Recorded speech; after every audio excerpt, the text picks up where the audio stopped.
महाराष्ट्रातील सर्वसामान्य प्रवाशांना सुखसुविधा उपलब्ध व्हाव्या या दृष्टिकोनातून राज्य शासनानं इलेक्ट्रिक बाईकला परमिशन दिली होती। राज्य शासनाची भूमिका आहे, कालही होती, आजही आणि उद्याही ती राहील।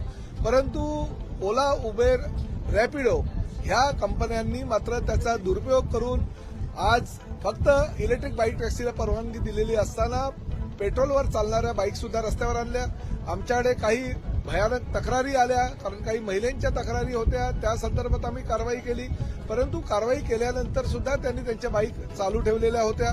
खरं तर ओला, उबेर, रॅपिडो यांना परमिशन देताना तात्पुरत्या स्वरूपातली 1 महिन्याची परमिशन आम्ही दिली होती आणि ती परवानगी देत असताना त्यांनी योग्य त्या कागदपत्राची पूर्तता करावी असे निर्देश दिले होते। परंतु त्यांनी कुठल्याही प्रकारे कागदपत्राची पूर्तता न करता राज्य शासनाचं जे धोरण आहे त्या धोरणाला हरताळ फासण्याचा प्रयत्न केला आणि त्यामुळे आज सन्माननीय सदस्य सुनील शिंदे यांनी 93 अन्वये जी चर्चा उपस्थित केली होती सभागृहामध्ये, त्या चर्चेच्या अनुषंगानं त्यांना तात्पुरत्या स्वरूपात दिलेली परवानगी रद्द करण्यात आलेली आहे।